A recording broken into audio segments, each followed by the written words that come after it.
wena wendlovu bayethe Zulu omuhle kakhulu kuyishwa ukuthi abacindezeli nababhali bomlando bakhe isithombe okungesona ngenyanga kaMandulo ikakhulukazi ngosuku lomhla zingama-24 kuMandulo. Njengoba sazi sonke lubungazwa minyaka yonke lubizwa ngosuku lomkhosi weLembe. Abantu base-Afrika ikakhulukazi thina amaZulu siyazi ukuthi ayibungazwa into embi nebuhlungu, futhi awukho umkhosi ongenziwa kubungazwe ngawo isigameko esibuhlungu nesehlo esehlayo. Umhla zingama-24 kuMandulo akufanele siluthathe njengosuku lwemikhosi nemigidi, kodwa luyusuku nesikhathi esibuhlungu nesinzima, isikhathi sokukhala nokulila, ngoba ngalolu suku ngo-1828 kwahlaselwa kwabulawa isilo sakwaDukuza iLembe. Empeleni singabuyela emumva ngamehlo engqondo. Ngalezi zinsuku kwakuqhuma isililo kuduma izihosha kulolonke elikaMthaniya, njengoba laselimshonele emini uZulu ngokubulawa kweLembe. Ngakho-ke uZulu wayemanxeba-nxeba esemanzini. Isitha kuphela esingasina senze imigidi nemikhosi enhlobonhlobo. Inyanga kaMandulo inyanga lapho khona uZulu angcwatshwa ephila. Asikwazi-ke ukwenza imikhosi sibungaze lokho Zulu. Ukusoconga kweLembe kwashabalalisa ithemba kwaletha ungabazane ngekusasa lesizwe sakwaZulu. Uma sikhuluma ngeLembe kufanele sicabange sijule ngamangwevu, ubuhlakani, ubuqhawe namandla elaliphiwe wona ngumveli kuqala elawakhombisa lapho libumba uZulu. Namuhla uZulu uyisizwe esikhulu nesihlonishwa umhlaba wonke ngenxa yomnikelo weLembe. Imicabango ngeLembe kufanele isigqugquzele, isivuselele, ibuyise ithemba, ukuzazi, ukuzithanda nokuzihlonipha. Kufanele futhi ivuse uthando olujulileyo lokuthanda nokufela izwe lethu nesithunzi sabantu bonke, ikakhulukazi abansundu emhlabeni wonke. Kukhona umzabalazo omusha okufanele singene kuwo sonke njengabantu abansundu emhlabeni, ikakhulukazi thina njengoZulu. Uma kungenjalo siyoba umlando nemisebenzi yeLembe siyobe siyenze imfeketho. Lokhu kuyaphuthuma ikakhulukazi kulesi sikhathi sokuntengantenga nokucekelwa phansi kwabantu abansundu ngosopolitiki. Izehlo nezinqumo zosopolitiki zakamumva ziwubuyisela emumva umzabalazo wenkululeko yomuntu onsundu ngokwezomnotho kanye nenhlalakahle yethu, futhi kusidicilela phansi nesithunzi sethu. Kusidicilele phansi nesithunzi sethu kwasenza ihlaya ikakhulukazi kwabamhlophe. Kusikhathaza kakhulu ukubona ubukhosi kungathi bufuna ukuncetheza kosopolitiki nongciwankulu engabe bunikeza uholo lomzabalazo omusha, ngoba empeleni ubukhosi obufanele bube yithemba labantu lokugcina, futhi kufanele bube sekhaleni lomzabalazo osiholela enkululekweni yokugcina. Kufanele ubukhosi bufunde emakhosini afana nesilo saSondini, iJindi, kanye nesilo sasoSuthu uMamonga namanye amakhosi ezwenikazi lase-Afrika afela emzabalazweni wokuvikela umuntu onsundu. Umntwana wakwaphinda ngene ekhuluma kwaDukuza emkhosini weLembe ngonyaka ka1996. Wathi maZulu asikafiki enkululekweni yokugcina. Sekuphele iminyaka cishe ibe ngaphezulu kwama30 umntwana ethula inkulumo yakhe. Engathi amazwi akhe imasi wabona ubuqiniso bawo. Sekusobala manje ukuthi ngempela yonke leminyaka sibambe amaqhubu entenetshe. Ngisho ingane ekhasayo isibonile ukuthi osopolitiki bethu abasekho emzabalazweni wokusebenzela abantu. Ngakho ke lokhu engikushoyo kubiza ukuba yilowo nalowo phakathi kwethu asukume abhukule. Sonke senze konke esingakwenza ukuzikhulula nokuqabula amaketangu obugqila esilokhu siwahudule njalo. Kulesi sikhathi izinhlaka nezakhiwo zobukhosi nobuholi bendabuko kufanele buvuke bume ngezinyawo. Buzivikele empini ephakwa umshosha phansi ukudicilela isithunzi somuntu onsundu kanye nobukhosi ikakhulukazi lobu bakithi kwaZulu. Umzabalazo weLembe namakhosi onke ohlanga kwakungewona umzabalazo wokuzicebisa nokufuna ukuzakhela udumo. iLembe lalikuqonda ukuthi likhonjwe umunwe womlando ukuba libumbe lesi sizwe.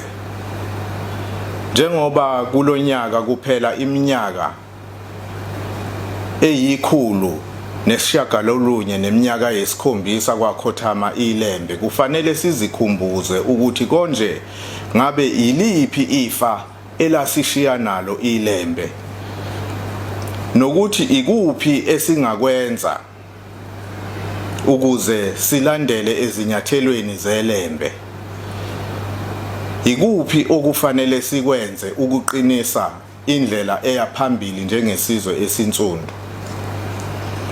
Kuningi okungashiwo ngempilo yeLembe njengophawu esingafunda okuningi kulo.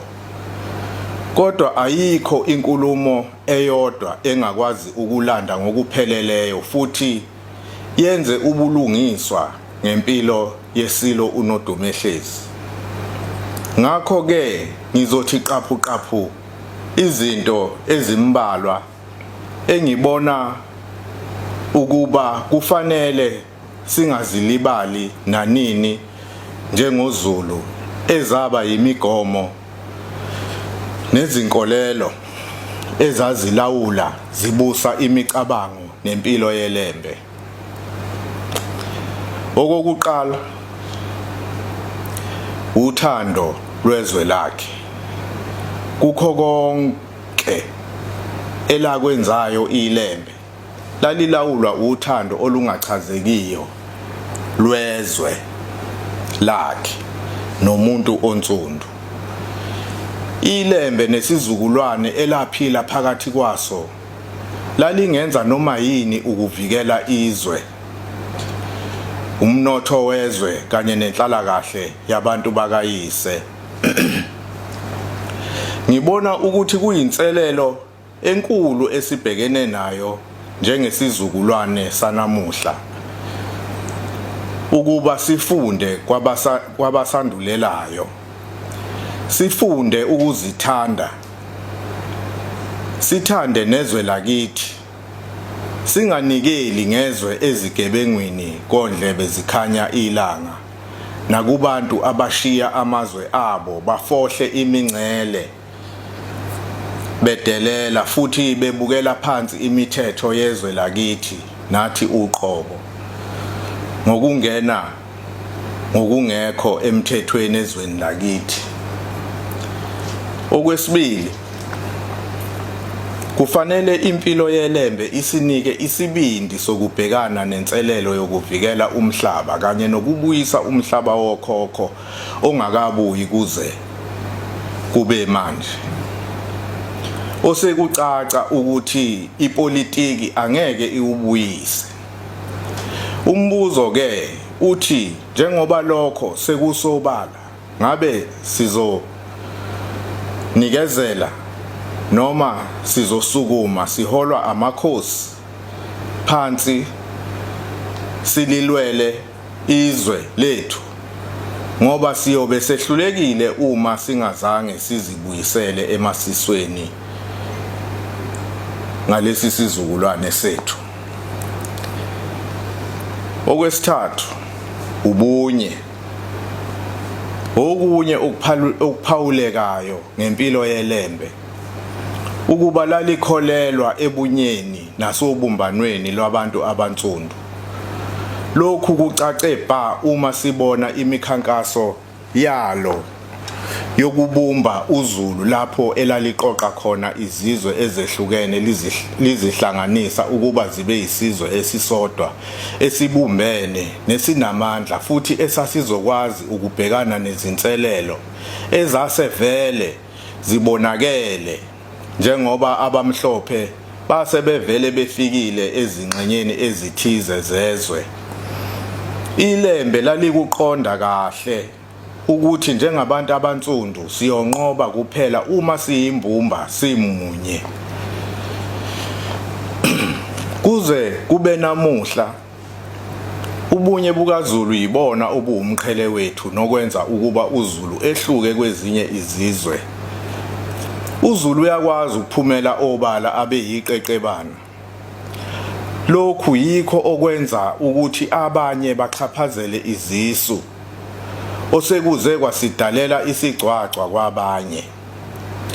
KwaZulu uma sesithe hlangana Zulu kuphuma nesinedolo naso singafuni ukusala ngaphandle nxa uZulu esehlangene. Kufanele sibusebenzise lobubunye noma lobubunye ukukhuluma ngazwi linye ukubhekana nezingqinamba ezimbethe izwe. Ngibala ukuqonelwa kwabantu bakithi kwezomnotho nokwephucwa isinkwa ikakhulukazi emalokishini nasezindaweni ezisemakhaya ngabantu bokufika abangenazo nezimvume zokuba kuleli kumbe okubagunyazayo ukuba bangavula amabhizinisi kuleli izwe. Lokhu ngikusho ngokungahlonizi alikho izwe elingenawo umthetho. Ngakho ke asikwazi ukuvumela izigilamkhuba ukuba zisephuce lokhu okuncane esinakho. Zibulale intsha yakithi ngezidakamizwa nokushushumbiswa kwabantu, ukuhlukunyezwa nokubulawa kwabantu besifazane. Kodwa nxa uZulu engakhuluma ngazwi linye, angakhuluma kube kanye, izigilamkhuba nezephulamthetho ziqonde okuthi lomkhonto ukuthi labo abangenazo izimvume zokuba kulelizwe babone indlela abeza ngayo, ikakhulukazi lapha kwelikaMthaniya. Inselelo enkulu esibhekene nayo njengama-Afrika jikelele ukwehlukana phakathi nokuvumela abacindezeli basehlukanise ukuze bakwazi ukungena phakathi kwethu bazenzele umathanda. Ekugcineni iAfrika kufanele ibumbane futhi nginenkolelo yokuba kusemahlombe esizukulwane sethu ukuba lokhu kwenzeke. iAfrika njengezwekazi iqale ikhulume ngazwi linye ezintweni ezithinta abantu base-Afrika. Kodwa lokho kufanele kwenzeke ngendlela ehlelekile nehlonipha imithetho yalelo nalelo zwe lase-Afrika. Hayi njengoba kuthi nxa sikhuza imikhuba eyenziwa abukufika kulelizwe bese sithelwa ngodaka lwezinophobia, kodwa iqiniso laziwa kahle. Okwesine,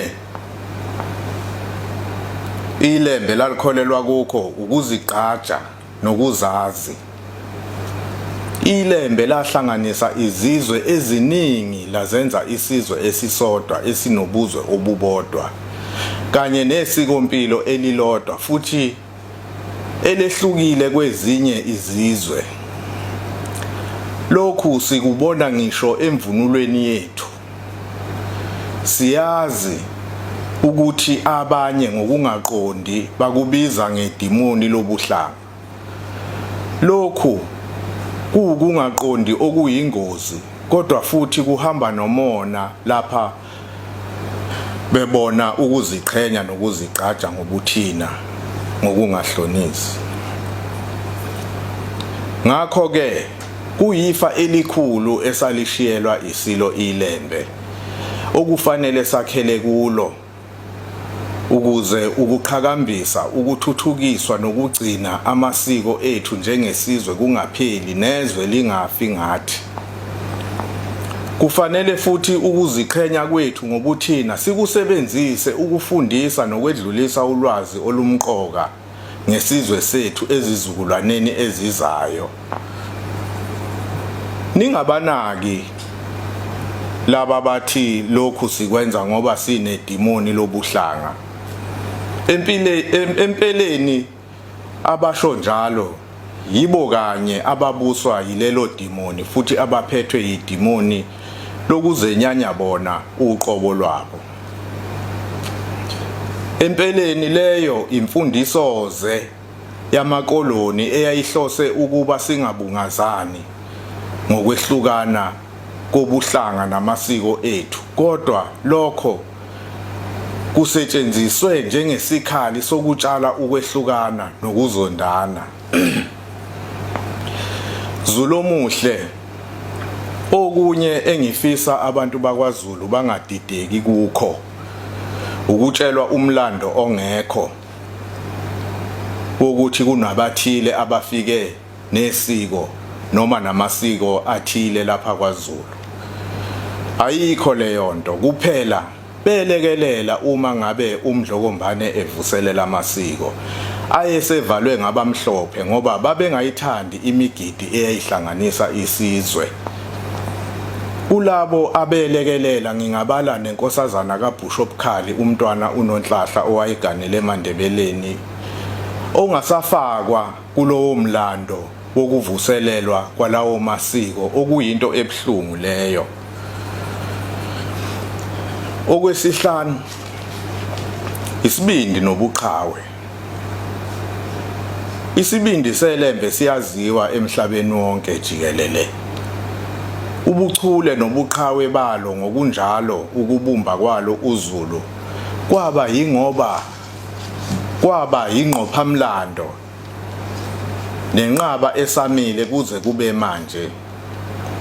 Kodwa kwathatha isibindi esesabekayo nokuzinikela okungachazekiyo. Izinyathelo zalo zazisekelwe ebuchuleni obungechazwe. Kuze kube namuhla abacwaningi nongqondonkulu bezempi emhlabeni wonke jikelele basamangala uma bebuyekeza amaqhinga ubuchule nobuqhawe nolwazi lokuhlela nokuphaka impi kwesilo ushaka. Ngakho kwizinselelo esibhekene nazo njengoZulu nabantu abansundu emhlabeni, ubuphofu, indlala, ukungabi namhlaba nokunye, zidinga ukuba siqunge isibindi, sizidele, siyibambe ngezimpondo. Uma kungenjalo siyobe lokhu sithwele izikhwama zabanye abafana. Kufanele sibe nesibindi sokuzikhulula thina emaketangeni esaboshwa ngawo ngabamhlophe nosopolitiki banamuhla asebephenduke abacindezeli nabantu osekuyibo abasetshenziswa amadlagusha ukucindezela umuntu onsundu. Ngakho ke umlando ubeke ijoka emahlombe ethu njengezindlalifa zelembe esizukulwaneni sethu ukuba siqhube umsebenzi ilembe elawenza namakhosi athatha emva kwalo. Njengesizukulwane kufanele phakathi kokunye silungise ukuhlanekezelwa komlando okwenziwa ngamabomu ukuze kuphele ukuzazi ezizukulwaneni ezizayo. Esikhathini esilukhuni sokuncetheza ukufuna ukuzicebisa nodumo, ngifisa ukuba ikakhulukazi amakhosi nabaholi bomdabu jikelele bame bangagodloki emigomweni weqiniso. Akusona isikhathi sokuncetheza nokuhleka ubala lesi. Impi iphakiwe nkalo zonke, amankengane awalele. Isizwe sikaZulu nomhlaba kaZulu kuzulelwa ngamanqe. Angiphethe ngokuthi njengesizukulwane seLembe namakhosi onke asalala othulini lomhlaba nabanumzane amafelabukhosi, kufanele semukele inselelo esiyinikwa umlando yokuba siqale umkhankaso omusha wokuba zibuye emasisweni, sibuye isithunzi somuntu onsundu ngokupheleleyo emikhakheni yonke yempilo, futhi silwele ubulungiswa obufanele nobungacishe bukwazi ukusesula izinyembezi ngenhlupheko esayembathiswa ngamakoloni kulelizwe. Kufanele sibe izishabasheki zokuvuselelwa kwezimilo, amasiko, inhlonipho, uthando nobuntu nje. Singavumi ukuba sitshelwe ngabantu ukuthi singobani nokuthi siqoshelwe umlando izitha zikaZulu noma izitha zethu kulelizwekazi lase-Afrika. Lesi isikhathi sokuba uZulu akhe izisekelo eziqinile zokuba ifa esilishiyelwe ngabasenduleleyo silivikele, sakhele phezu kwalo.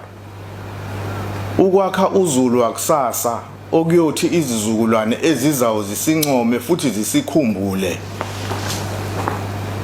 ngayo. Nina bakaMdlokombane, nina bakaNgalondeka Gabela, ngitha nginikhalele Zulu omuhle, sizwe sikaNodumehlezi,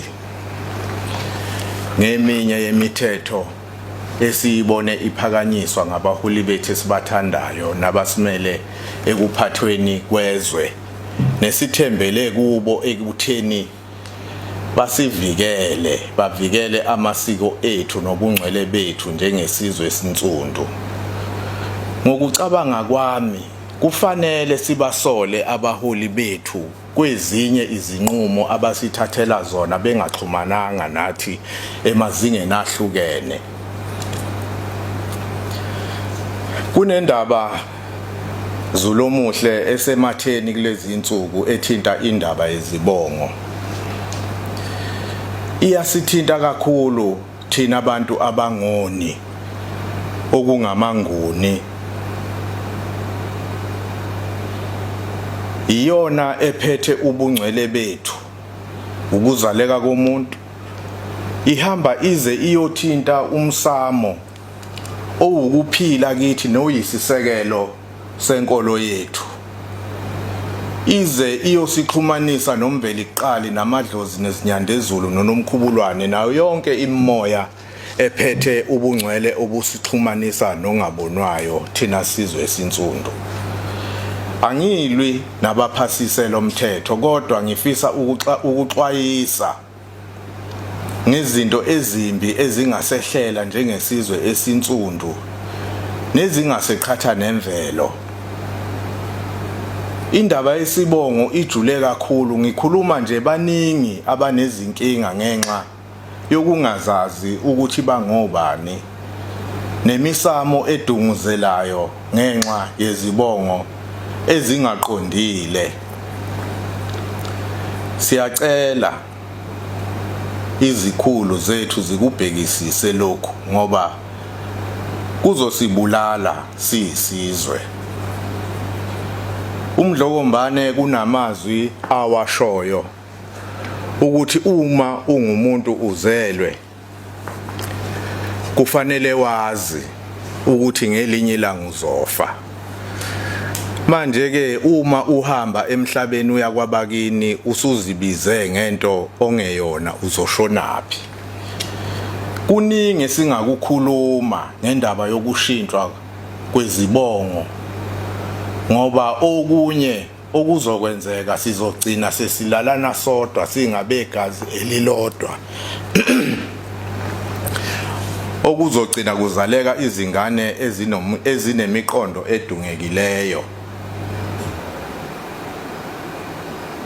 Kusibhekisa kuphi isizwe lokho? Siyacela ukuthi lokhu sikubuke ukuthi akusihlwithi yini ubuthina.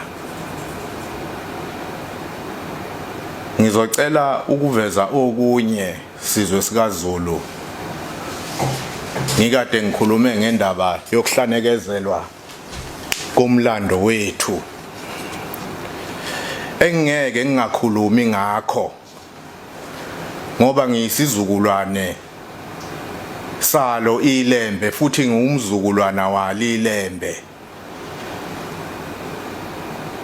Ngezinto esizibona zenziwa ngabathile abangazi umlando wethu ngalesi sikhathi bedlala umlando ongekho ngeLembe. Ngeke ngingakhulumi ngalokhu ngoba kuyasithunaza isizwe sakwaZulu. Ngeke ngingakuvezi kubantu bakwaZulu ngoba kuyisithuko kubo, kuyisithuko kithi siyindlunkulu. Futhi ngineqiniso lokuthi uMdlokombane ubengeke azayivumele lento ngoba kwakhona lokho kwakwenziwe ekuqaleni kwakunezinto ezayingakhulumi ngeLembe eselenziwa uMdlwembe namuhla. Ngikubalulile enkulumeni yami ukuthi iLembe lalikhonjwe umunwe wasemfihlakalweni. iLembe lali umprofeti. Akungathi abantu ngoba nakho bafuna ukwenza imali bazodukisa izingane ezisakhulayo ukuba zingazazi ukuthi zingobani. Lokho ngikukhuluma ngokungesabi. Kubhlungu ukuthi kukhona abakuvumelile abasendlunkulu esingazi noma khona bese benikezwe khona. Kodwa nje ngithi angikuveze nina besilo ngoba kunomsebenzi omkhulu osasimele thina njengesizwe sakwaZulu ukulungisa isiqalekiso esashiwa iLembe phezu kwesizwe sakwaZulu. Ngiyathokoza nina besilo.